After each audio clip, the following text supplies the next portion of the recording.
শনিবার এক সংবাদ সম্মেলনে নেতারা বলেন ইতিমধ্যে বাংলাদেশের রাজনৈতিক অবস্থায় পরিবর্তন হচ্ছে। ২৪ পরবর্তী বাংলাদেশ নয় এটা। ছাত্র অধিকার পরিষদ মনে করে এর কারণ হলো ফ্যাসিবাদ বিরোধীদের মতানৈক্য। সংগঠনের নেতারা বলছেন গেস্ট রুম, গণরুমের সংস্কৃতিতে যেন ফিরে যেতে না হয়, সেজন্য ডাকসু নির্বাচন দরকার। আর তাই তারা সরকারের প্রতি আহ্বান জানিয়ে বলেন দেশের শিক্ষাঙ্গনকে নিরাপদ রাখতে ছাত্র সংসদ নির্বাচনগুলো শেষ করুন।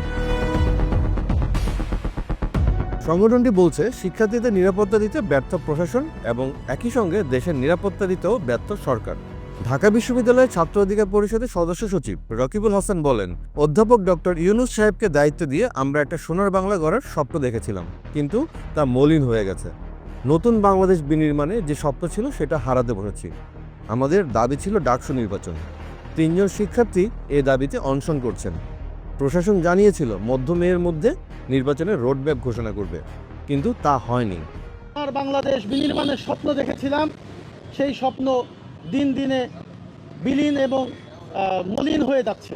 সংবাদ সম্মেলনে সানাউল্লাহ হক বলেন, আমাদের যৌক্তিক দাবিতে আন্দোলন করতে হবে এটা প্রত্যাশা ছিল না। আইন শৃঙ্খলা রক্ষায় ব্যর্থ সরকার। 11 দিনও সাম্য হত্যায় জড়িতদের গ্রেফতার করতে পারেনি।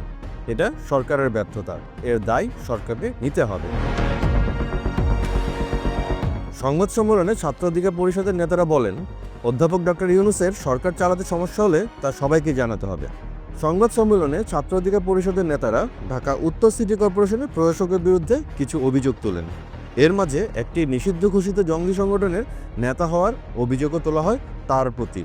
আর এই অভিযোগ জানিয়ে প্রশাসকের পদ থেকে তাকে প্রত্যাহারের দাবিও জানানো হয়, নতুবা কঠোর কর্মসূচি দেওয়া হবে বলেও ঘোষণা দেন ছাত্র অধিকার পরিষদের নেতারা।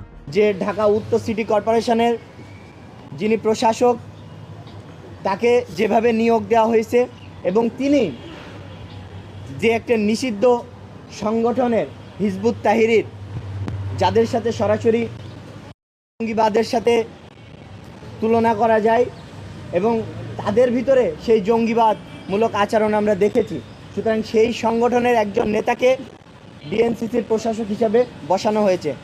আমরা কয়েক দফায় বলেছি যে এরকম একটা প্রশাসককে যারা বসিয়েছে তারা যেন দ্রুতই সেই প্রশাসককে সেখান থেকে অপসারণ করে, নতুবা ছাত্র অধিকার পরিষদ থেকে কঠোরতম আন্দোলন এবং কর্মসূচিতে আমরা যেতে বাধ্য হব।